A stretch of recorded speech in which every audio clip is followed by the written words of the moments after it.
नमस्कार। Acid reflux GRD हाइटल hernia के जो पेशेंट होते हैं उनमें से कई सारे ऐसे पेशेंट होते हैं जिन्हें खाना खाने के बाद सर एकदम भारी महसूस होता है, सर में दर्द होने लगता है, चक्कर जैसा महसूस होता है, सर ऐसे लगता है कि कुछ करना ही नहीं चाहिए, सीधा सो जाना चाहिए, सर में बिल्कुल कंफ्यूजन लगता है, कुछ समझ में नहीं आता। ये जो सिम्टम्स होते हैं ये क्यों होते हैं और उसकी वजह क्या है, उसको ठीक कैसे करना है, उसके बारे में आज हम बात करेंगे।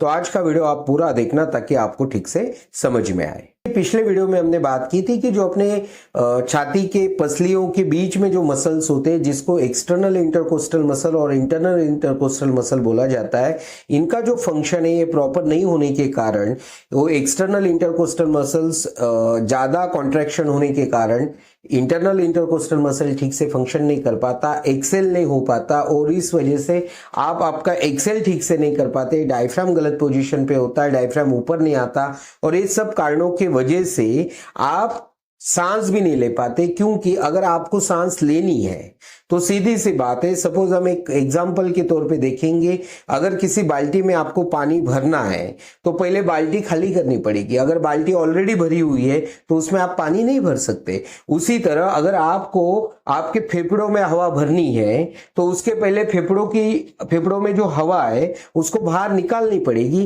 तभी आप फेफड़ों के अंदर हवा डाल सकते हो। इसका मतलब ये कि जब तक आप एक्सेल नहीं कर पाओगे तब तक आप ठीक से इनहेल भी नहीं कर पाते हो। आप में से ज्यादातर लोगों का पोस्चर अगर आप देखोगे तो एक राइट कंधा जो है डाउन रहता है और फॉरवर्ड रहता है, या किसी में लेफ्ट कंधा भी डाउन हो सकता है, लेफ्ट कंधा भी फॉरवर्ड हो सकता है। उसकी वजह कुछ अलग होती है, उसके बारे में कभी और बात करेंगे। लेकिन आज हम बात करेंगे कि ज्यादातर लोगों का ये जो राइट शोल्डर होता है ये नीचे होता है और ऐसे फॉरवर्ड होता है। ये नीचे और फॉरवर्ड होने के कारण यहाँ की जो पसलियां ये कंस्ट्रिक्ट हो जाती है, ये कॉम्प्रेस हुई रहती है और ये कॉम्प्रेस होने के कारण इस एरिया में हवा नहीं आती और इस एरिया में हवा नहीं आती, इस कारण यहाँ पे जगह बने, यहाँ पे हवा आए। इसलिए ब्रेन क्या करवाता है कि ये जो ऊपर वाला मसल होता है जिसको बोला जाता है स्टर्नोक्लिडोमास्टॉइड, मतलब एससीएम जिसको बोला जाता है, ये यहां से इसके नाम में ही रखा है स्टर्नोक्लिडोमास्टॉइड।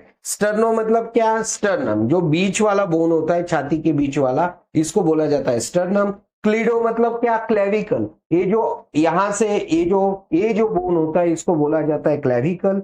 और मैस्टॉइड, मैस्टॉइड मतलब ये जो आपका कान है, कान के पीछे जो ये हड्डी है इसी को बोला जाता है मैस्टॉइड। ये जो मसल होता है ये तीनों जगह अटैच होता है, इसको बोला जाता है स्टर्नोक्लिडोमास्टॉइड। अब ये मसल का फंक्शन क्या है? ये मसल का नेक का जो मूवमेंट है, चाहे साइड मूवमेंट हो, रोटेशन हो, जो भी मूवमेंट है, नेक की मूवमेंट ठीक से होने में इसका बड़ा मतलब इसी का वो फंक्शन होता है। अभी मैंने आपको बताया कि इस एरिया में पसलियां दबी हुई रहती है, इस कारण वहां पे हवा नहीं आती है और इसी कारण ये जो मसल होता है ये मतलब इसका फंक्शन बढ़ जाता है, ओवर वर्क करने लग जाता है और उसके कारण ये मसल टाइट होता है और ये क्या करता है? आपके स्टर्नम को, क्लेविकल को और रीब्स को ऊपर उठाता है। ठीक है, मतलब ये क्या करेगा? स्टर्नम को ऊपर उठाएगा, क्लेविकल को ऊपर उठाएगा।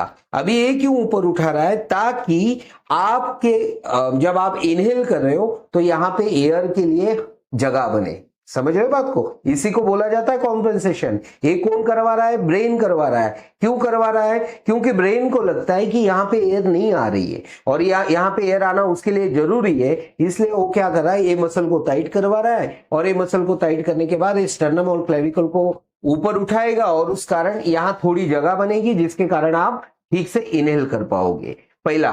दूसरा, यहां पे दूसरे एक मसल्स होते हैं जिसको बोला जाता है स्केलिनी। ये जो मसल होते हैं सीधा आपके फर्स्ट रिब को अटैच रहते हैं, पहली दो पसलियां होती है वहां पे अटैच होते हैं। ये मसल भी क्या करते हैं? ये मसल भी ओवर टाइट हो जाते हैं और ये कॉन्ट्रैक्ट होने के कारण ये पसलियों को, पहली जो दो पसलियां इसको ऊपर उठाने की कोशिश करते हैं और इसको ऊपर उठाना क्यों उठा रहे हैं? ताकि यहां पे जगह बने। सीधी सी बात है। अभी ये दोनों मसल, एसीएम और स्केलिनी, ये दोनों मसल ओवरवर्क होने के कारण, कॉन्ट्रैक्ट होने के कारण इनका सीधा अटैचमेंट ऊपर कहाँ है? सर्वाइकल स्पाइन को है। एसीएम का अटैचमेंट कहाँ है? ये मैस्टॉइड को है। स्केलिनी का अटैचमेंट कहाँ है? सर्वाइकल स्पाइन को है। और इसी के कारण ये मसल ओवर टाइट होने के कारण इसका सीधा प्रभाव आपके सर्वाइकल स्पाइन पे आता है, और इस सर्वाइकल स्पाइन पे आने के कारण वहां का जो स्पाइन है, वहां के जो मनके होते हैं वो कहीं ना कहीं कॉम्प्रेस होते हैं, उसमें से निकलने वाली नसें कॉम्प्रेस होती है,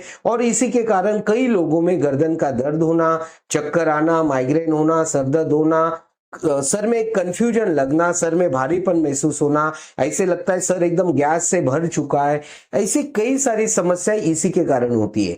यहां तक कि नींद नहीं आना, मतलब गुस्सा बार बार आना, रिलैक्स नहीं हो पाना, छोटी छोटी बातों पे चिड़चिड़ापन हो जाना, ये सब कारण इसी के वजह से होता है, क्योंकि आपका जो नेक है, ये नेक यही से आपकी वेगस नर्व आ रही है। मैंने आपको शायद इसके बारे में पहले नहीं बताया कि ब्रेन से जो वेगस नर्व निकलती है, ये सर्वाइकल मतलब इसी एरिया से वो नीचे आती है, ठीक है, इसी एरिया से नीचे आके डायफ्राम से होते हुए पेट के अंदर जाती है। तो ये जो एरिया होता है ये बड़ा इंपॉर्टेंट एरिया है, क्योंकि यहाँ से वेगस नर्व आती है, यहाँ से कई सारे ब्रेन के लिए जो ब्लड सप्लाई होता है सब मतलब ब्लड वेसल से नर्व सप्लाई सब यही से होता है, ठीक है।